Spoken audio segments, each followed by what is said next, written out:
This is music, and this is a tale of golden glory.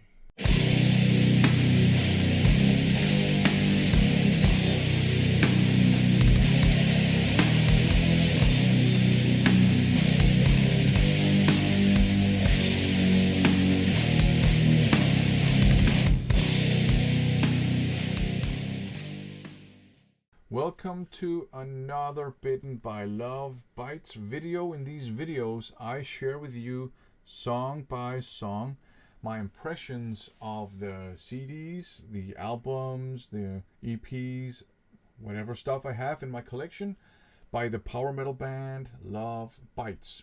So these are not reaction videos, they are blabby videos. This time I'm going to cover two releases. Two EPs in the same video, namely Golden Destination and Glory, Glory to the World. Let's start with Golden Destination. EP or maxi single, I've seen it categorized as both. It's probably somewhere in between. Golden Destination from 2020. The OB gives it away as a Japanese pressing, so it's out on Victor. Maxi single perhaps, EP perhaps. It is technically a single from the Electric Pentagram album. The first track, Golden Destination, is also on that album. It's a galloping heavy metal song. You have some cool twin guitar works, catchy chorus, very good song. I enjoy that song for sure. I'm more interested in the second song, Spellbound, because it's a little bit different from their usual style. It starts out with a very 80s sounding keyboard introduction. On Electric Pentagram, by the way, there were two songs that to me sounded a bit more like kind of like glam metal, sleaze metal. And they were interesting because they were also different from the usual power metal style. This song here to me sounds a little bit more AOR inspired. Probably because of the keyboards. Truth be told, this song is much heavier than your typical AOR song, but the keyboards just make me think of 80s AOR, which is not bad because I have a soft spot for that. You have a really cool tapping guitar solo in the bridge, so it's a good song. I guess it's kind of like a modern melodic metal song. The Swedish are very good at making this style of melodic metal, and seems that so are Lovebites. So there you go. The next one is Puppet on Strings. It's a melodic metal song, quite epic sounding. More mid-tempo. You have some very nice vocal melodies, for sure. What I like about it is the bridge. I noticed that from Battle Against Damnation, that EP and onwards, the bridge in your typical Lovebites song has become interesting. Well, it was never not interesting, but it became even more interesting than on the previous releases. And you hear that here too, a really cool bridge. And the fourth song on here is Thunder Vengeance, the orchestral version. This was the first version of Thunder Vengeance that I heard. It's a power thrasher, super aggressive from beginning to end with some interesting changes. And on the album, it's a straight up thrash metal song, but this version here is a symphonic version. So they blend symphonic metal in with thrash metal, and it works very well. The symphonic parts make it obviously more epic, but they also make it more intense. I'm not a big fan of symphonic metal normally, but I quite appreciate when a band uses symphonic components in their style in a way that clicks with me, if you know what I mean. And while I prefer the straight up thrash metal album version, I think this is a really cool version too, and it is the first version of the song that I heard. So there you go. Thunder Vengeance, orchestral version, super interesting. Another band that's very good at doing this kind of stuff is Mekong Delta. I don't know if Lovebites, if they're inspired by Mekong Delta or whatever. There's just another band that that's good at that stuff. So that's Golden Destination. Pretty good songs. I don't think the songs are as good as the ones on the album, of course. Golden Destination is the song on Electric Pentagram. Thunder Vengeance is a different version from the one that appears on Electric Pentagram. Spellbound and Puppet on Strings are pretty good songs, but I don't know if they were intended to be on Electric Pentagram and were found not to be, good enough to be on the album. I don't know. They are good. They are interesting, like I've said. It's still worth picking up for the guitar solos, though. The guitar solos are great.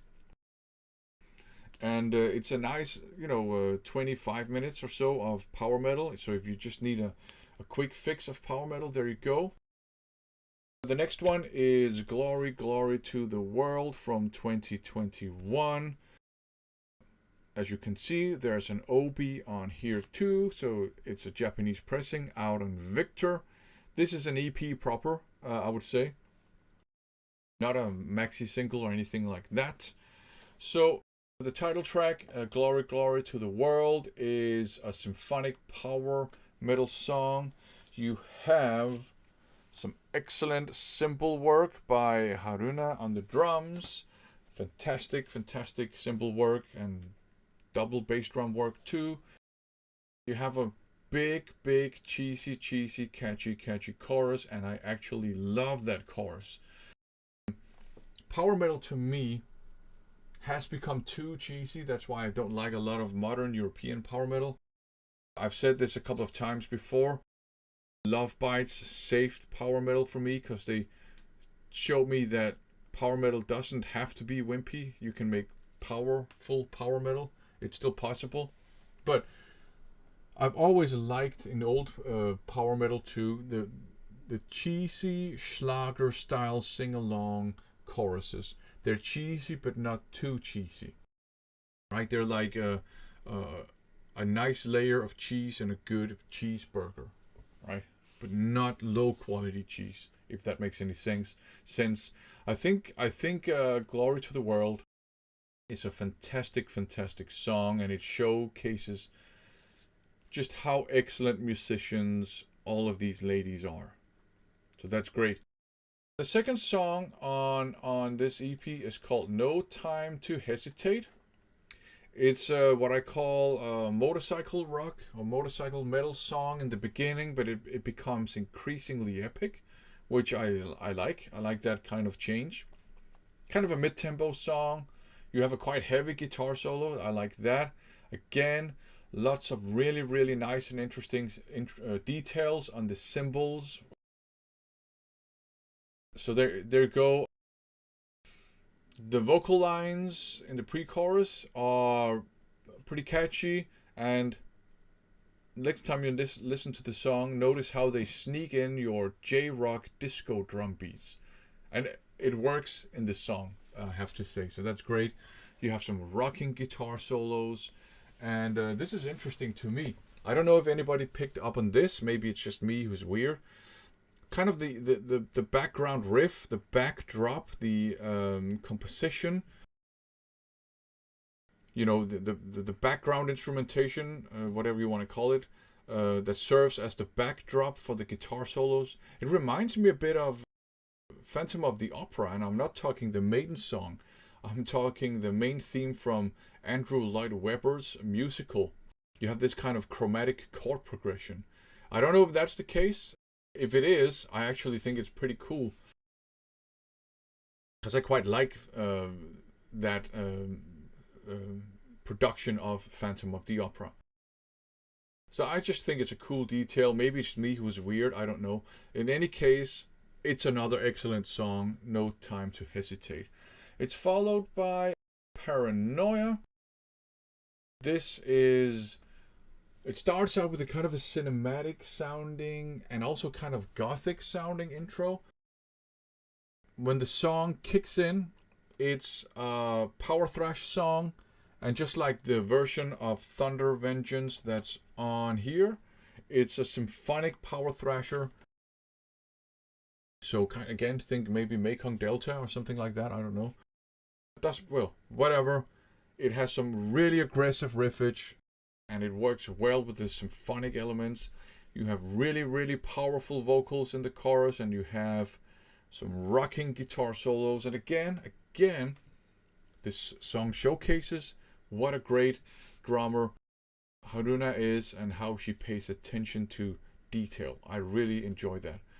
I know I come across as a Haruna stan, I think, but I'm just I love it when the drumming goes above and beyond just being, drums, you know what I mean?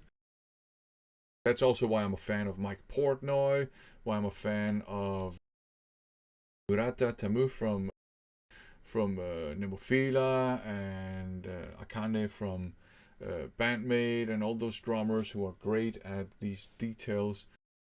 Paranoia, fantastic song.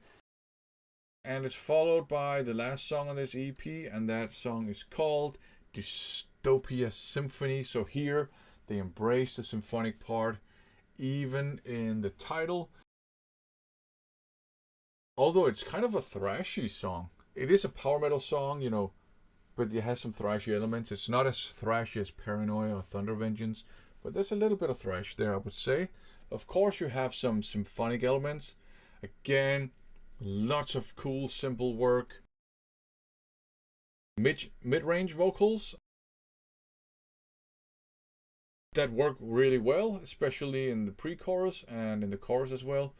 And just like you have lots of cool little details in terms of the drumming, I also noticed that throughout their discography, you find more and more and more cool little details in the guitar playing, more so now than on the previous first couple of albums, for sure. The drumming has always been super detailed and interesting to me. Now, one thing that's interesting, again, I mentioned that the bridges started to become even more interesting from Battle Against Damnation and onwards. And in Dystopia Symphony, maybe you have perhaps my favorite bridge in a Lovebites song altogether, because it's kind of a progressive metal bridge with lots of things that I like from Dream Theater and Fate's Warning. That's another fantastic drummer, by the way. Both Mark Zander and Jar Zumbek, the guy who's in the band now, those two are fantastic drummers. They pay attention to detail.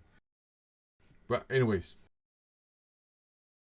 it's a progressive metal bridge to me, and I like progressive metal. I think this is never gonna happen, but it would be cool if maybe not an entire album, maybe an EP, maybe that's not unrealistic.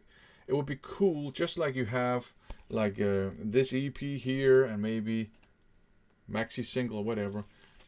Imagine if Lovebites were to release maybe an EP with 5 tracks on it that was an all-out power thrash metal EP. I would be a massive fan of that, obviously. And then maybe if they did another EP and they could be like, I don't know, a concept thing, another EP which was just all-out progressive metal. And then they would be part of a kind of 2 EP concept story. I would buy into that hook, line, and sinker for sure, and I would buy the special editions, all that stuff. That would be so cool. Anyways, Glory, Glory to the World has some really, really, really, really cool songs on here. If we compare these two, I think Glory, Glory to the World is much better than Golden Destination. But Golden Destination is interesting. I do like it, but I think this one is just much, much better. The songs are better. And that's probably because Golden Destination, it's kind of a maxi single. Maybe some takeouts from the album. Glory, Glory to the World is an EP with 4, just high quality songs. Again, Spellbound, Puppet on Strings, they're not low quality songs. It's very important for me to point out. I just like the songs on here much better. The musicianship is awe-inspiring on here. It's always awe-inspiring, but in particular on here, and in particular, the drumming. But I think that came as no surprise. The guitar work, the bass work, it's all fantastic too. The vocals are fantastic as well. I can't pick a favorite on this one. It's impossible. So this is a fantastic slab of power metal. Again, if you need a quick fix, which will keep you high longer, this is a bad line of thought. But if you need a quick fix of power metal, 25 minutes or so, there you go. They got you covered.